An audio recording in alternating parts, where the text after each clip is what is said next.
Good evening, and good to see you again. I'm Father Russ Carmichael, as most of you know, and this is Street Talk. I've got a great guest tonight. My co-host is back with me across the table, Dominic. I just do want to say a couple of things. As we said on all the shows, you know, we're all sitting here hoping for Senator Maynard that he gets better and is taken care of. We really miss you, Andy.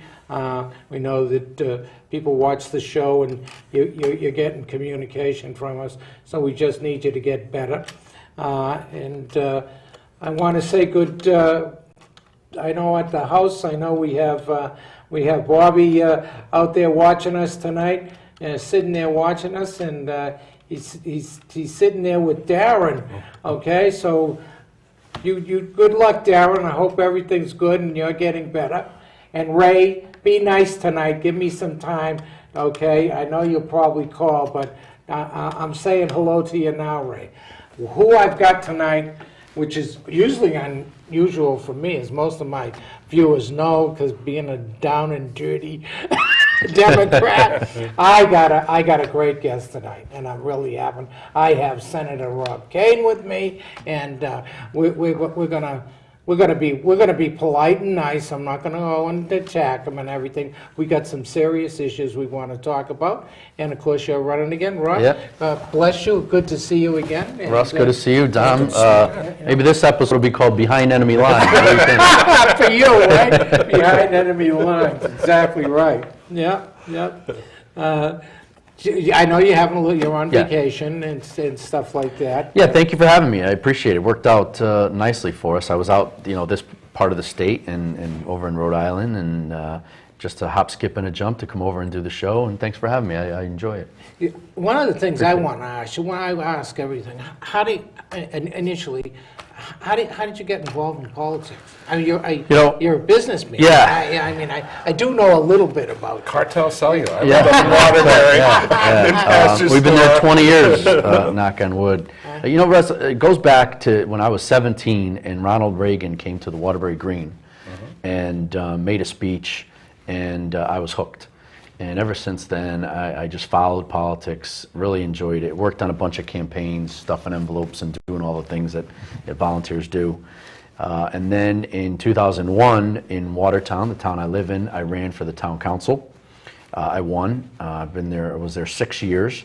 And then in 2007, when this opportunity came up, I sought it and won, and the rest is history, as they say. But I enjoy it, I really do. And I like being with people, like meeting people, giving back, getting to know people, and discussing all their issues, and try to make a few victories once in a while. Well, a lot of people, talk about politics, and they say, well, you're both sides and everything. Really, it's a congenial business if you're really trying to do the right thing for people. And of course, that's why we know you are. It really is. It depends on issues, You know what I think it is? I think all of us, regardless of what side of the aisle you're on, are good people and have the best interests of their community, their districts in mind. We just have a different philosophy on how to get there. And how you get there. And so, I certainly am one of the more conservative guys in the building, but that's somewhat changed over the years as well. When you realize how to get things done and negotiate with the other side. And you mentioned Senator Maynard. He's probably my best friend in the Senate. Yeah, a Democrat from Stonington and, exactly, a Republican exactly from Watertown. right. He and I are, good friends. But you're both fiscally conservative. I mean, obviously, I know Andy very well and stuff like that. Well, I don't. There's a lot of issues I don't think you're far apart on, and everything else like that. And I think it's more, how you provide services for the people in your constituency. Meaning, I want less government. I want less intrusion, and the people in my district, Russ, that's what they want. They want lower taxes, leave me alone, and stay out of my way. And I kind of form to that philosophy as well. I don't think. We've seen the opposite in Hartford, as we've seen more government intervention, more mandates, more piling on small business. You mentioned small business. it's a struggle. I talk to other small business owners. It's hard. Oh, I know from that perspective that it is. It's a real struggle and everything else. I guess I'm on the other. As you know, I'm on the other side of that, and probably because of the individuals I deal with, the type of people I deal with, fiscally, they're probably never going to get to at a place where they're going to be able to sustain themselves, and they lack so many things, and we have so many that are struggling. But I also know the reality between the reality that you need to have money, you need to be responsible, and then how do you provide for our population? Very difficult. But I guess the way I look at it is, if you relieve those mandates from small businesses and you take away those burdens, you will have more taxpayers rather than more taxes. Meaning, the small business owners, they're the ones who drive the economy. They're the ones who are hiring. They're the ones who also are donating to your Little League teams and your local community events as well. So I think if you give them an even playing field, and then give them the opportunity to do well, I think it adds to everyone. That's just the way I look at it. That's the way, yeah, right. And I understand that. I mean, from obviously family that have been in business. Well, we've all been actually business owners. And we've actually run large organizations, whether legal or illegal. We've been on both sides of the fence. Him, not me.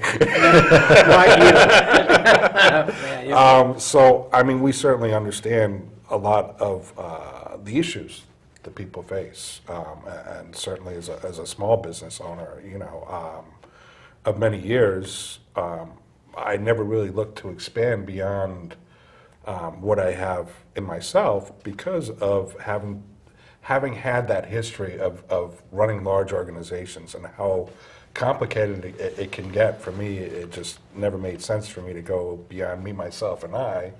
And I enjoy what I do, and I can fortunately make a good living at it. But I think the attitude in Hartford a lot of times is all business owners are Bernie Madoff or Enron or MCI. We're bad guys. We're twisting our mustache, trying to hurt our employees, and that's not true. I mean, you mentioned my business. We've been there 20 years.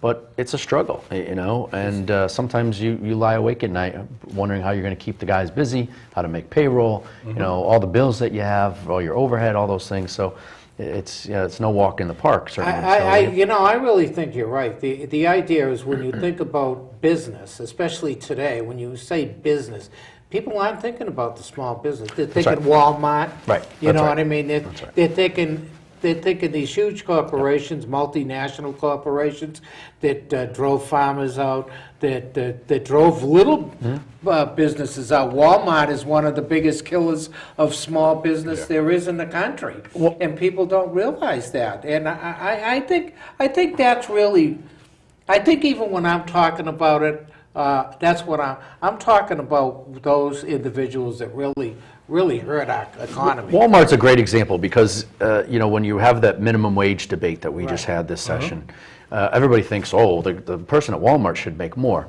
Well, I have a company in my district called Lake Quassapog. Maybe you've been there, you've heard of it, I'm sure. I bring my son up there. Here's a guy who hires probably 150 or 200 teenagers, college-age kids to run the rides and do all that stuff. If you're raising the minimum wage to $10.10 and then add in the unemployment, the workers' comp, and everything else, it becomes a $13 employee just to right. do the kiddie rides. You know what I mean? So that gets expensive, and add $100,000 to his payroll, that alone. So how does Lake Quassapog, who's been around 85 years, survive when they have those kind of things? So you have to look at everybody. You can't just say, like, you're right. Everybody thinks Walmart and they're making billions, so they could pay their employees more. Of course, we want everybody to make more, but I just don't think the government should mandate it. That's probably the difference. Yeah. So I guess we really, you're the head of appropriations, not the head of appropriations. Ranking. You're ranking Republican for appropriations. So we really wanted to kind of get down to some of the nuts and bolts. I know for myself, I know how large budgets usually get put together, but I really have a lot of questions about like how the state puts this together, because I've watched some of this, and I know that the governor produces his budget. But what really happens like after that? Well, that's the thing, Dom. The Appropriation Committee obviously meets, and the ranking members certainly, we have a very good rapport with our chairs. Yeah. And I think the four of us get along greatly. At some point, though, the door gets closed, and we get left behind. And the negotiation gets done between the majority party and the governor's office. And that's the point where I have a problem with, because I think, you look at parts of the budget, there are some ideas that we've given them that are in there. We could do more. So I think, we're not there to just fight them every step of the way. We have ideas as well. We have ways to get around these things. We have certainly areas that we think we can spend less or spend better. And that's the frustrating part. As far as the process, up until that point, I think it's very good. I think we get along really well. We have good public hearings. People come and testify. We go through it with a fine-tooth comb. And that's how all of us met during the appropriations process, as you know. So I think it gets put together pretty well. It's just my problem is at the in the eighth inning, all of a sudden we get the hook from the manager, and all of a sudden we're outside looking in. That's the problem. So I guess these are all broken down into different like subcommittees, Yeah. and different subcommittees from appropriations. Take a look at each individual parts of the budget. Yeah, there's 54 members in the Appropriations Yeah, Committee. it's a big, huge committee. Yeah, so it really is. So we do break it down into general government areas, human services, education, transportation, you name it. And the agencies work with those subcommittee chairs and subcommittee members and put forth what they feel. An example is DCF. That's a huge budget. I think it's like $1 billion. And in doing the digging that I did, I found that $30 million were in administrative salaries alone. So to your point about the services that we need, listen, I want to have social workers on the street, working with the people that need help, not some bureaucrat up in Hartford making six figures. So that's the philosophy. No, and again, that's where a Democrat and a Republican like me come together, conservative. I don't want them there either. In fact, that makes me mad when I go in there with my guy, who's sitting across from me, and they got 9 people on the other side of him. Literally. We went literally debating with him, Yeah. and he beat him up. He had more information than all of them. And I sat there, and that's what I do It's in true. meetings, is add up how much money's sitting across the That's right. table from me. And I say, what are these people getting paid for? They come in packs. Yeah, you know what I mean? Yeah, Department of Transportation. I mean, you could go on to all the different agencies. Exactly right. Again, that gets right to how billions. We're at 3.6 something like Well, that. we were at 3.6 going into Malloy's administration, and I know. I guess looking back at that, would you say that that was more an economic situation? You had less money coming in from your tax rolls because the economy, essentially collapsed, or was that an issue of long term when things were very good? We gave people a lot, little bit of then we're kind of like hit the crossroads. Giving something to your kid and saying, "Oh, I got to take that back." It just doesn't happen. I think it's a little bit of both. I really do. I think certainly the economy went sour nationally in 2008, and which gives the deficits that we have.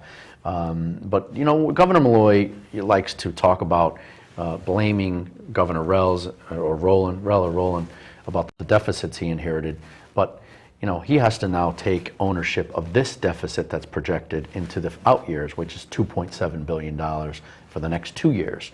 So we could have stopped talking about the past and start talking about the present and the future. Also, he had the largest tax increase in our state's history, $1.8 billion, and yet we still haven't reaped those rewards. The economy is still struggling, unemployment's still high, that kind of thing. So I think it's a combination. We tend to overspend a lot in different areas, and the economy certainly struggles. And from what I understand, Connecticut is always the first to go in and last to come out, which is Yeah, I which is think a last problem. time that it happened from '91, I think it took us 20 years to regain all the jobs that we lost, like back in the early '90s. Yeah, the we're not- last real recession that came through. It's scary when you think about all the jobs that are gone and we haven't got them back. But why We is haven't- that, Russ? Why are we losing jobs? Well, we're losing jobs because we're overtaxing these businesses. We have burdens and regulations, we have healthcare costs, we have energy costs. All these things add up. So when the chairman of UTC says anywhere but Connecticut, we should be in his office listening and saying, wait a minute, what can we do to change that? You know, we need manufacturing, we need good, Oh, solid... yeah, exactly. We have no, and this is one, I have to say, I gotta deal with my own body. This is one area where I get really aggravated and everything else. I know we need high tech. I obviously, my kids are high-tech people. They make very well. They're going to get paid well for the rest of their lives. But I deal myself in the street with job entry people. You Yeah. know what I mean? Low-income people. Well, you need the jobs that they're capable of doing. I don't see that being built here. I don't see That's that. right. I don't see that coming in. I care about the scientists. Okay, I care about the scientists a lot, but I need, for one scientist, how many of my people can you know? And we have? manufacturing is not your And- father's manufacturing No, anymore. it's you know, no more. nope, It's so it's- different. no. So now you're talking education, training, Yep. all with the new stuff. So you're talking a huge investment. That's what Connecticut was known for, right? That Right. Yankee ingenuity. We built things. I mean, and we got to get back to that. You know, I joke that our entire economy is based on gambling, right? I mean, we have 2 casinos out here in the eastern part of the state, and then everybody down in Fairfield County works on Wall Street, and that's all speculation, Speculation, too. So too. our whole economy is based on, you know, that. Exactly, And right, we need, you know, I could come from, you know, basically the Naugatuck Valley. That was all your machine shops, your little tool shops. Uniroyals Yep. and everybody else that's... They're all in that area, you know, and you know, we have a few victories here and there. We saved a company in Watertown. It's called Global Steering. They make the drive shaft for the Jeep Grand Cherokee, and we were able to work and try to maintain that company. 240 jobs. I created a bill to the Oxford Airport Development Zone. How was the enterprise? It's going. We had our first company come in. They 30 jobs. They make specialty cabling. Company's called ATI. They're from Nevada and Oregon, out west, and they came all the way to Oxford, Connecticut, and they're by the airport, and we've got 30 jobs going there already. Now, was a power plant going in that Well, area? let's move on to the next subject. We'll pass on that, right? We'll pass there. I don't, you know, that no, to be honest with you, I'm staying out of that fight because I represent both towns, Middlebury and Oxford. Oxford does want it, Middlebury doesn't want it. So I just don't, you know, I'm not going to get involved with that because it's a difficult issue. But I don't know. It's a hard one. It's going to be a hard-fought battle. And when we're talking, I just want to make sure, I didn't see Senator, we're talking to Senator Kane here, okay, and I just want to make sure that the people out there, my viewers know who we're talking about, that Senator Kane's with me, Rob Kane, and he's from down south. He's down from the up here from the Oxford area. Usually the names are across on our title thing, and I don't see them there. So I just want to make sure my viewers know. Yeah. Who is this guy? What's he talking who's about? this What guy? goes into like an enterprise zone? Like, I mean, you're Yeah, talking about exactly. this. What kind of incentives get put in? Because I think they were doing one in At Bradley New Haven. Airport. Well, it's not quite an enterprise. It's a little bit different, but Yeah. it's somewhat. Basically, the Oxford Airport is a great location with Route 8 and 84. We've got plenty of land, raw and usable. And what we've done is given any company that comes into the zone, and it's got a 2-mile radius pretty much, tax abatements for 5 years. So they get free property tax for 5 years. Now the town will be compensated by the state, so the state has some Okay. cost. But basically what it gives you opportunity is, hey, Dom, you want to open your business, why don't you come to Oxford? We've got plenty of land. You could put up a building right there. We'll give you, it's tax-free for 5 years, create some jobs. And what it does, as opposed to the governor's First Five initiative, which picked winners and losers and said, all right, ESPN will give you money, UBS, NBC, you know, that kind of thing. This says anybody could come. This is an open, Yeah. it's an open slate.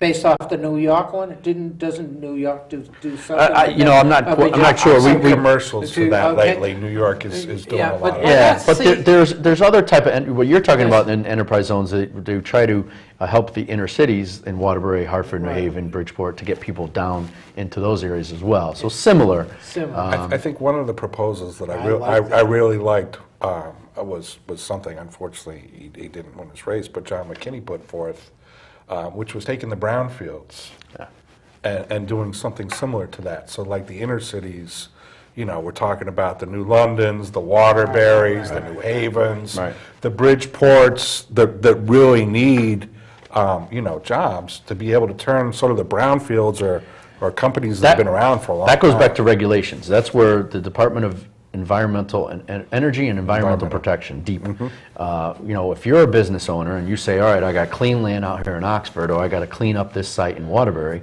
what are you going to do? Because DEEP is just so many burdens, so many regulations, so much red tape to go through. I just got an email from a constituent today who opened up a grinder shop, you know, just for basic retail. And he said Department of Transportation is giving them a hard time, and they're going to close down the plaza. You know what I mean? So that's the kind of problems we have, and those are the kind of things that should be easily fixable, and that's what drives businesses away. And you know, so how many people could we be hiring at those locations? But we're going to give them a hard time when they go open. So to your point, I agree with you on the brownfield stuff. We need to make it a little bit easier for those companies to incentivize to go there, because if it's too much of a burden, why go there? You could go somewhere Well, else. I do see like Bridgeport is cleaning up like a lot of like the brownfield Yeah. sites, and I've seen, I mean, they're huge areas. You have to, because it goes back to the 40s. Our cities are, you know, we're prime locations. I mean, certainly Waterbury, you know, going up through that area, you're 8, you're 84. Yeah. You're right near the highways. Yeah, you're talking highways and everything else like that, and for me, because I'm down here, I'm looking at the ocean. Okay, with the port, we got one of the biggest deep water ports going on, the expansion of the Panama Canal. So we're talking freighting. We got a tax-free zone right here that is, as far as I'm concerned, is not developed like it should be. Right. And I blame that on our local leadership. Yeah, you know. You know, I love the eastern part of Connecticut, by the way, if I can But, divulge for a minute here. This yeah. is a great part of the state. It's so beautiful, the Noank and Stonington and all these little towns.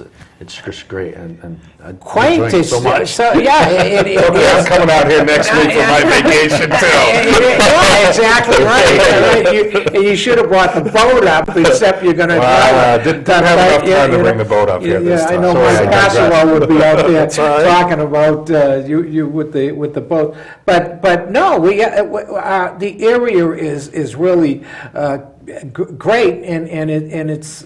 I don't know. It's not publicized enough. Right. Okay, small businesses. Again, what you're talking about is what I really believe. I don't believe in the big thing. Is small businesses, even small manufacturing, that can be done and has to be brought into places, and that's an Well, investment. we've actually talked a lot about the reality of circumstance. I think large manufacturing, the way that it used to be, I think China's gobbled up a lot of that. Oh, But yeah, Asia and all of those, But what they're gonna get it. they haven't been able to do is, you know, that really specific, you know, products. They want the mass, like, you know. Right. Let me make 5 million of these, whereas, you know, the smaller manufacturing where you can be like specific to the details of what your customer wants. I'll is just what give we you aim at. another silly example, but a small Sure. example of what I did. In one of the towns I represent in Woodbury has probably 30, 40 antique dealers there. And so they came to me about creating this Connecticut Antiques Trail, similar to the wine trail. That Right. And what I found is there's a great number of antique dealers out here. Out Eastern here, Connecticut. exactly right. We have them in town, all the way up to Putnam and Yep. stuff like that. People, I know, well, Massachusetts has one of the first and greatest things like that where they go, that is They were fantastic. They were our biggest ally in this bill. Yeah. Is people down here in the eastern part who came and testified and helped us with that, Mystic area, all that. And, we got the bill through because of their help. So you find those things, that little niche, you think, and all of a sudden, wait, that affects me too. Let's, and they work together, and we did that. So those are the little things that you can do for all the state of Connecticut. The whole state? So. Yeah, exactly. Again, my biggest thing is what's going to happen with the waterway. I mean, I'm not sure what's going to happen, but I'm looking forward to see what they're going to try to do with that. And what about our transportation problem? That wonderful walk bridge down there that can't seem to close correctly. Go my way. But sorry. here's the problem, and I'm going to go partisan for a minute. Go ahead. Governor Malloy has raided that transportation fund to the tune of $540 million over his term. So I was down in I traveled in April down in Georgia, and I paid like $3.30 something cents for gas. You come back here and it's $3.80 or whatever it is, $3.90. It could be, who knows. But the point is that it was 40 or 50 cents higher. Now, Russ, I wouldn't mind paying that extra if I knew that money was going where it's supposed to go, which is in the transportation fund, fixing those bridges, fixing the Mixmaster in Waterbury has got a lot of problems. That's There's a so many real things. big issue waiting to happen. Yeah. Add to the robbing of the transportation fund, we build a busway from New Britain to Hartford for $600 million that nobody's going to take, and that we have to continue to fund going forward, maintenance and people and everything Now, else. how much of that, I know some of it's obviously federal. And how much, I guess, what percentage is like federal, what percentage are we putting up from like our tax Great dollars? majority of it is federal money. I got calls. There we go. We'll lighten up, boy. You hit it then. All right. Good evening. You're on Street Talk with Father Russ, Senator Rob Kane, and Dominic Cotton, my co-host. Hello? Yes, hello. I got a comment for your guest. What does he think? What does he think about legalizing marijuana? Well, there were What's two. your thoughts on that? Because I don't know. Sure. Thank you. There are a couple things. First, I don't believe in legalizing marijuana. I think certainly the federal law is opposed to that. I think that has to be taken up on the federal level. We do have medical marijuana. We have medical marijuana. Which I voted against as well, because I don't like standing in the face of federal law. But having said all that, the law that's in place is actually pretty good, and we have a grower in Watertown, in my hometown, that's growing medical marijuana. And the funny thing is, this is how strict it is. The Department of Consumer Protection must approve all visitors. Myself and Representative Sean Williams were denied. So the state senator can't even get it. Joe Schmo from the streets not getting it, let me tell you. I'm glad to hear that. It was interesting. That's interesting, So, yeah. I don't believe in legalizing marijuana. I think it's a gateway drug, and it flies into the face of the federal law. But the medical marijuana turned out to be a pretty decent law. We'll see where it goes. I don't know. Is that okay, Gala? Well, I was just I agree with the senator, but Very good. Thank you for the call. I think one of the things I know to hopefully clear on some of the. Good evening. You're on Street Talk with Father Russ. Hi, how you doing? I'm doing good. Got a question to ask you. Do you know the history of New London? A little bit. Do you know the history about Sheffield Tube? No, I don't. Oh, they said one day, it was in the paper, boy, it said it's a pretty historical building. Ian, may I ask Yep. what? Yep. Oh, Sheffield. Oh, wait. Yeah. The toothpaste place. Yeah, yeah. Oh, okay, now I know. The factory is a historical factory over there? I didn't know Yeah, that. yeah. No, I Right next to didn't. me. Right next to me. Oh, okay. No, Yeah. I did not know that. Yep. Are they selling that, or what was your question? No, I just want to know if you know the history of it. The history. You got me. This is a test? I know. We can Google it. Okay. Well, These guys know the history of it? no, No, we no, we don't. You got us. Oh, my God. See? What can I tell you? Yeah, it's a pretty old building, though, you know? Yeah, It's been okay. there for years. Well, thanks for the call. I appreciate it. I was just curious, you know? Yeah, and I'm sorry I don't know the history. I'll have to look it up though, and because Murray, you know, following me, just call Murray. Murray will know. He'll know the history, right? That's funny. Okay. Okay. God bless. Thanks for calling. Okay, bye. Bye bye.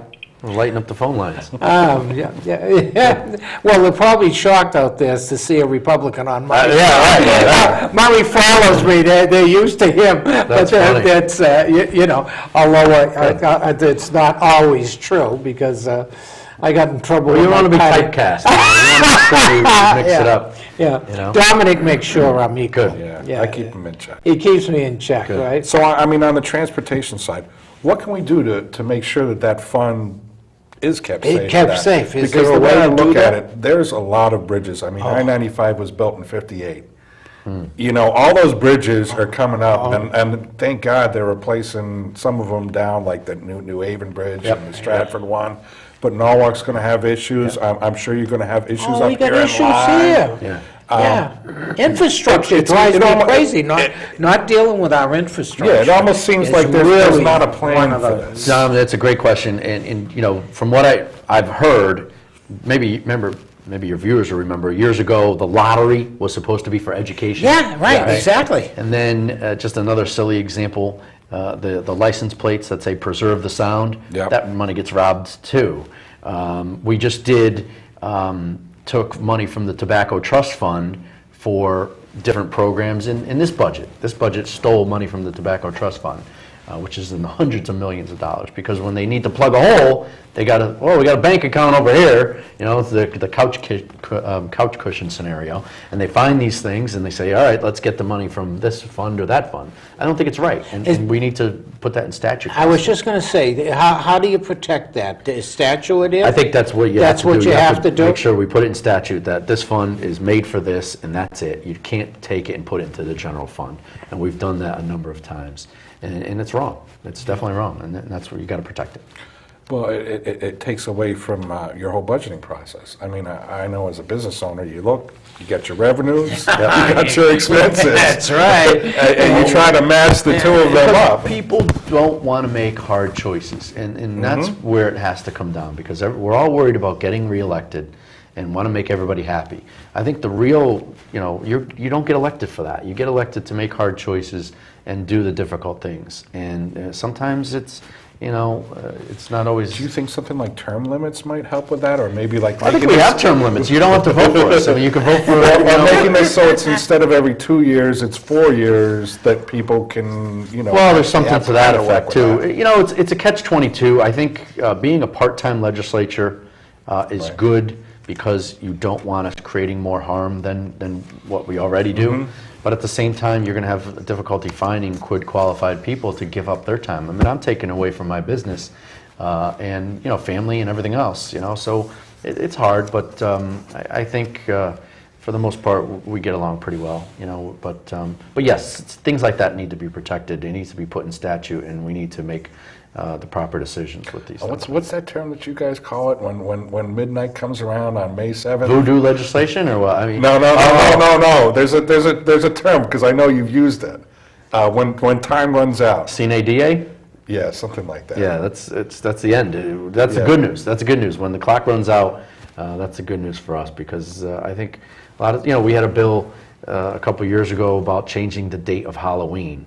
We had another bill mandating paper towels in restrooms. We had another bill about the movie times, that if it says 8:07 in the paper, you got to start at 8:07. These are ridiculous things that we shouldn't be involved in. That was going back to my earlier point about less government intrusion. Yeah, and a lot of stuff, I obviously, a lot of stuff on the intrusion of government, I probably, you and I sit down, I totally agree with you. On other stuff, obviously, I am a big government guy, again, because of basics, because of population, reality of a certain segment of our population that needs care and protection and are not going to achieve or get to a certain level, whether people like it or not, or whether I sound like I'm an elitist or anything else. It's a fact. There's a belt curve, and certain individuals and certain segment of our population need to be cared for.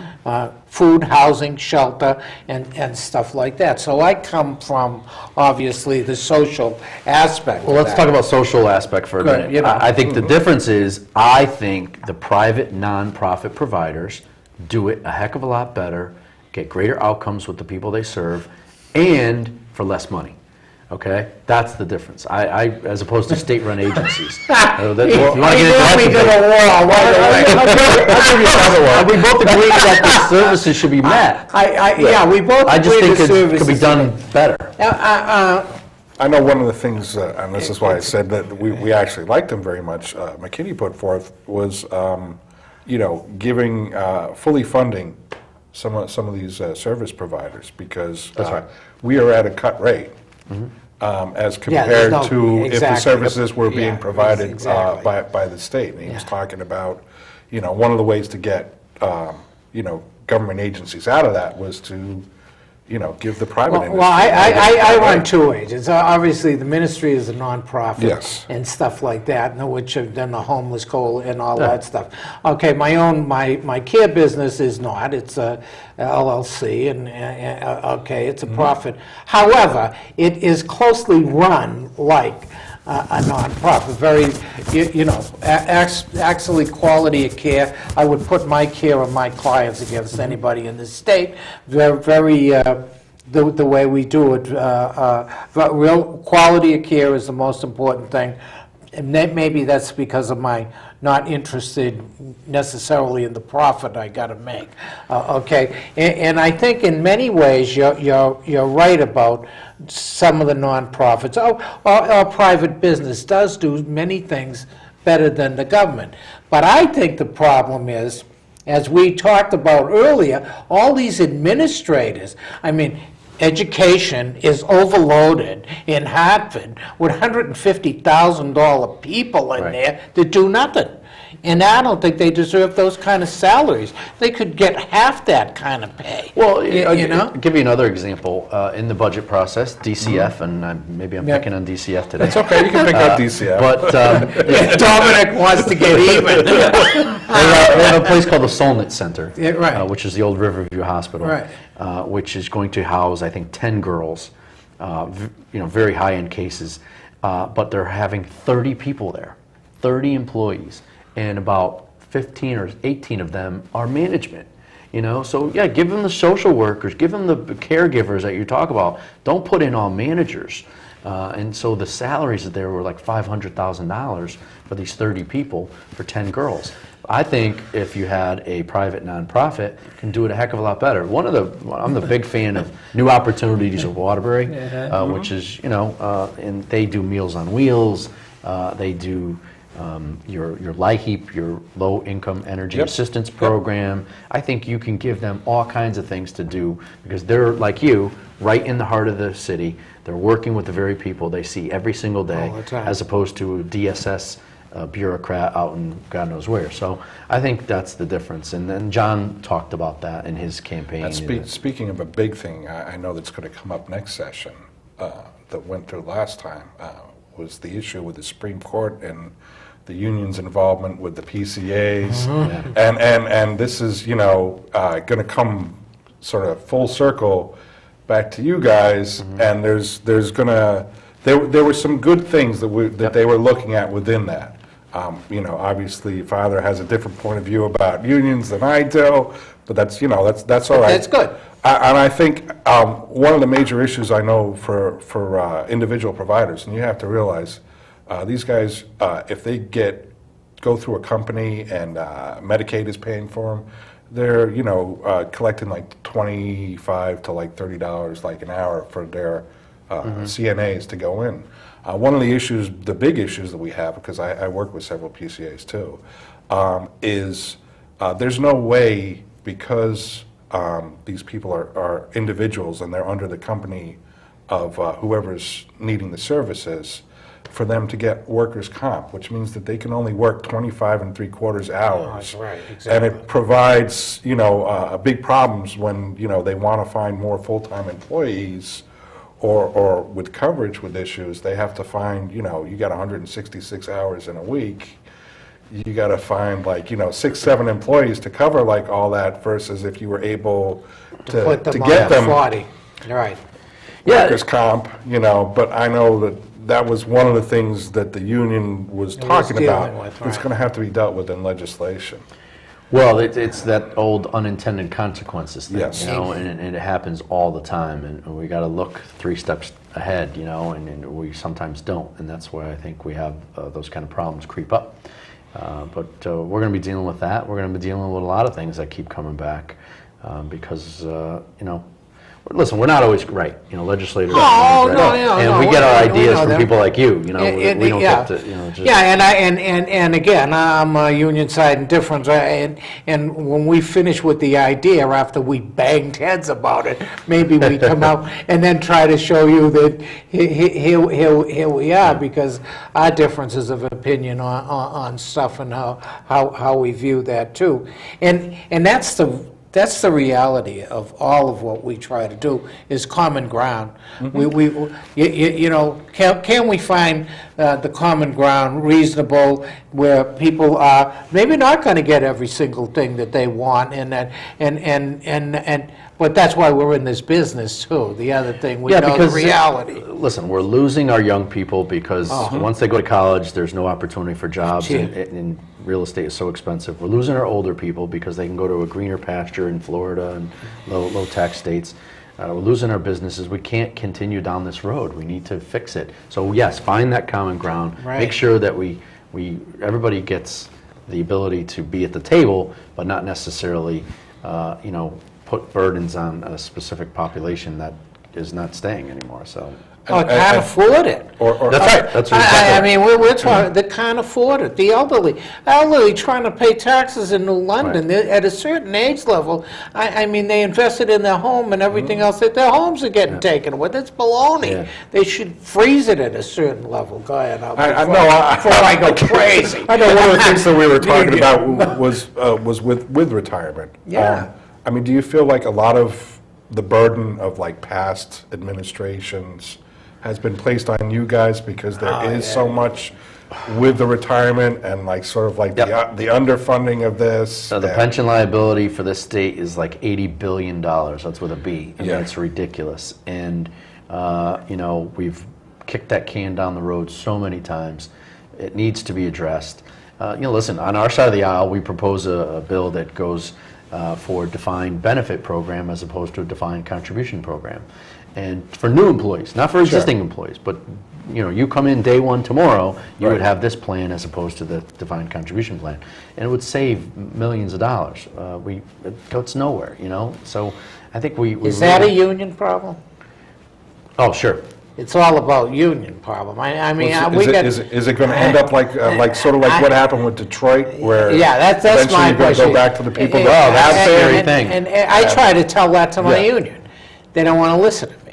I mean, I'm retired now, but I belong to several unions and started as a trucker in 25 in Boston. But I think maybe see if you'll agree with this. I think the union members understand that they want to keep their jobs, they want their friends to keep their Right. jobs. I think the union management is who's out of touch. I think a you're lot of right. times. I agree with And- that, because especially when you're talking about people know how to blow up and balloon their retirement. And I Yes, think, big I think that's nothing any more criminal than what I did in my past. I think that is absolutely criminal. So you blow up your top 5 years, and you're making more on retirement than you ever made. And we can't afford it. And we can't, and everybody's paying, and everybody's suffering for that. And I've tried to tell union people, you're gonna get cut due to that fact, because people are gonna figure that out, and, you know. Yours is pretty easy for us to figure out.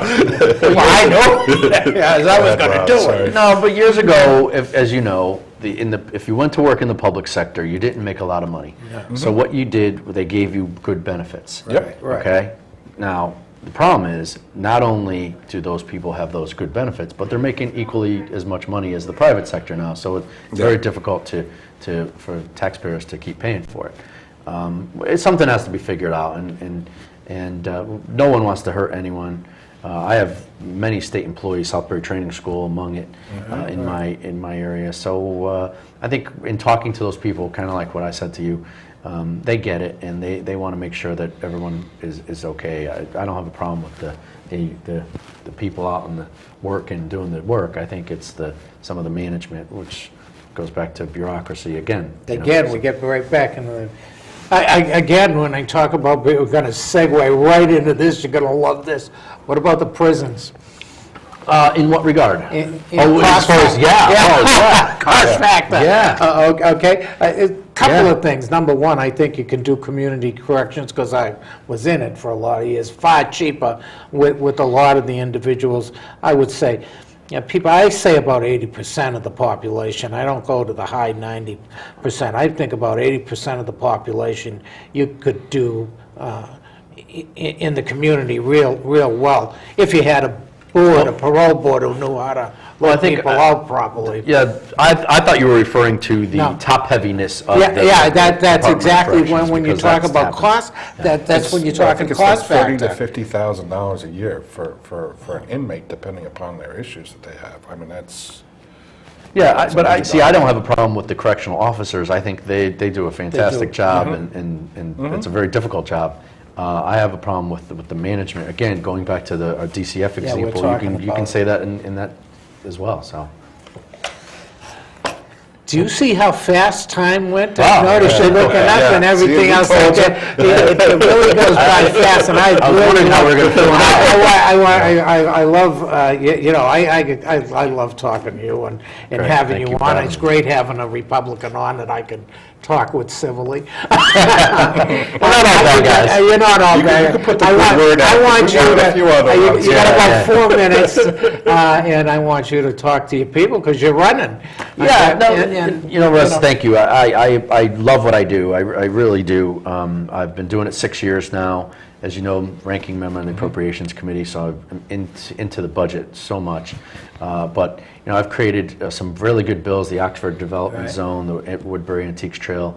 We created a safe harbor for exploited children. I like it. I really do, and I enjoy it. I love meeting people and being with them and discussing all the issues and being in my district. I have a great district. And, I'm thankful that they're appreciative of me and like to send me back.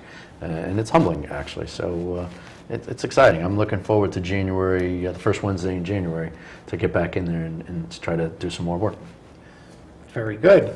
Dominic, God And we bless you. look forward to it. And we look forward. We also are on a new cable system. We're actually out in the Naugatuck Valley, so we're So we're actually going to be talking to these stretch people. right? from Shelton all the way up to like Waterbury. So that's obviously Good. two Yeah, or yeah. three towns in your district. I got a lot of friends down in Oxford, right? Yes. So make sure you vote for Senator. There you go.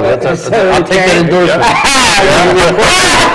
You got that. Got a Democrat. Well, Democrats vote. we did contribute Senator to their campaign. Yes, so I You know can admit that. That was really sweet of you guys, because I think, coming from Well- a couple Democrats, that's wonderful. I Well, think that's big. You Thank did the right thing. You were on the right issue for us. I mean, Right. and it's an issue. I don't worry didn't even about get into my that, partner. really. You know, it's an issue. Okay, we're taking care of people, brain injury stuff. It was struggling and hard, and you were we there drove that with- debate, with- you know, yeah, and, and you were with Hey, us. look, if you guys say, had hey, pulled out, you know, within all that, I We mean, I would've know got there was more complications that were involved around that bill than were really apparent to everybody at the Right, time. right. They didn't know. Lots of I'm people- talking to you guys, Yeah. I mean, you know, that's where we met, obviously, and Right. getting that background and that history of the issue. And, you know, we rely on the stakeholders. You know, we can't just make these decisions in a vacuum. We need to talk to people like yourselves who are in depth. So I want to make sure that you folks down there, because you're going to hear this, Father Russ, down and dirty Democrat, is supporting a Republican candidate in the Senate. Okay, so now I'm going to get killed by my party. Okay, That's funny. but anyways, bless you. Good, bless good to see you. you. Good to Really, see you. really good to see Thank you you. again. Thank you. Dominic, okay, all my viewers out there, bless you. See you next week. I think I'm getting interviewed next week. Is that what's going to happen to think me? we're doing something I think like they're that. going to. We want to go over the history of my troubled past, so that people around the state that don't know me get to know me a little bit better. Okay, Dominic, I think, is going to be my interviewer. See you next week. God bless you. Stay tuned. Okay, bye bye. We can run the street.